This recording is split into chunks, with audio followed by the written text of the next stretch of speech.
ನಮಸ್ಕಾರ ಪ್ರೀತಿಯ ವಿದ್ಯಾರ್ಥಿಗಳೇ, ಇಂದಿನ ತರಗತಿಯಲ್ಲಿ ನಾವು 6ನೇ ತರಗತಿಯ ಕೊನೆಯ poem a sonnet for my incomparable mother written by F Joanna ಈ ಪದ್ಯದ ಇಂಗ್ಲಿಷ್ ಮತ್ತು ಕನ್ನಡ ಸಾರಾಂಶವನ್ನು ಇಂದಿನ ತರಗತಿಯಲ್ಲಿ ತಿಳಿದುಕೊಳ್ಳೋಣ. Okay dear students, first ಸ್ಟ್ಯಾಂಜಾ.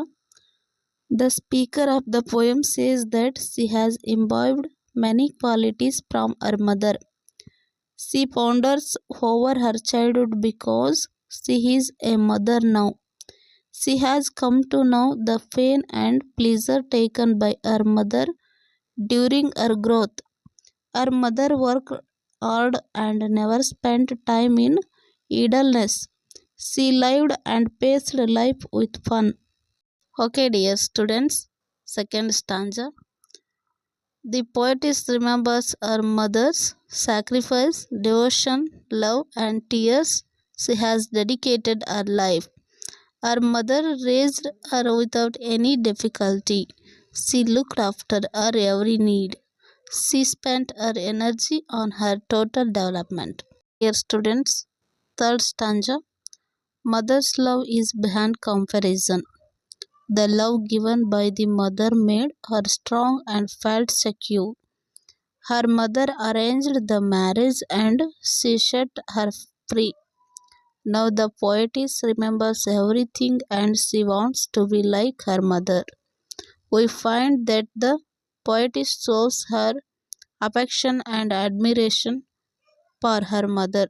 So she says that she is incomparable. A sonnet for my incomparable mother. ಈ ಪದ್ಯದ ಕನ್ನಡ ಸಾರಾಂಶವನ್ನು ಈ ರೀತಿಯಾಗಿದೆ. ಈ ಪದ್ಯವನ್ನು ಎಫ್ ಜೋನ್ನಾ ಎಂಬ ಕವಯಿತ್ರಿಯವರು ರಚಿಸಿದ್ದಾರೆ. ಇವರು ವೃತ್ತಿಪರ ಇಂಗ್ಲಿಷ್ ಲೇಖಕಿ. ಇವರು ಮಕ್ಕಳಿಗಾಗಿ ತಮ್ಮ ಪದ್ಯಗಳನ್ನು ಮತ್ತು ಕಥೆಗಳನ್ನು ಬರೆದಿದ್ದಾರೆ. ಈ ಪದ್ಯದಲ್ಲಿ ಲೇಖಕಿಯು ತಮ್ಮ ಬಾಲ್ಯವನ್ನು ನೆನಪಿಗೆ ತಂದುಕೊಳ್ಳುತ್ತಿದ್ದಾರೆ. ಅವರ ತಾಯಿಯು ಅವರನ್ನು ಬೆಳೆಸುವಾಗ ಹೊಂದಿದ್ದ ಗುಣಗಳನ್ನು ಮೆಲುಕು ಹಾಕುತ್ತಿದ್ದಾರೆ. ಈಗ ಲೇಖಕಿಯೇ ತಾಯಿಯಾಗಿದ್ದಾರೆ. ಅವರ ತಾಯಿಯು ತಮ್ಮ ಮಕ್ಕಳನ್ನು ಬೆಳೆಸುವಾಗ ಹೊಂದಿದ್ದ ಗುಣಗಳನ್ನು ತಾನೂ ಸಹ ಹೊಂದಲು ಪ್ರಯತ್ನ ಪಡುತ್ತಿದ್ದಾರೆ.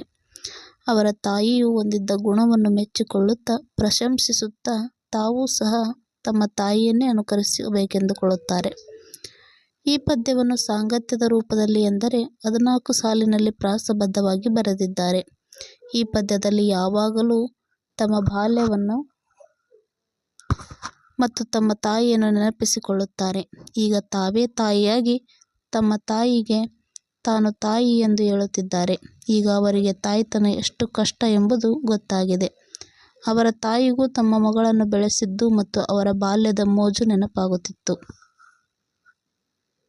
ಲೇಖಕಿಯು ಈಗ ಪ್ರೀತಿಯಿಂದ ತಮ್ಮ ಬಾಲ್ಯದಲ್ಲಿ ತಮ್ಮ ತಾಯಿ ಏನೇನು ಕೊಡುತ್ತಿದ್ದರು ಎಂಬುದನ್ನು ನೆನಪಿಸಿಕೊಳ್ಳುತ್ತಿದ್ದರು. ಅವರ ತಾಯಿಯು ಲೇಖಕಿಗೆ ಬೇಕಾದ ಎಲ್ಲ ವಸ್ತುವನ್ನು ತ್ಯಾಗ, ಭಕ್ತಿ, ಪ್ರೀತಿ, ಕಣ್ಣೀರು, ಹೃದಯ, ಮನಸ್ಸು, ತಮ್ಮ ಶಕ್ತಿ ಹಾಗೂ ಆತ್ಮದಿಂದ ಕೊಡುತ್ತಿದ್ದರು.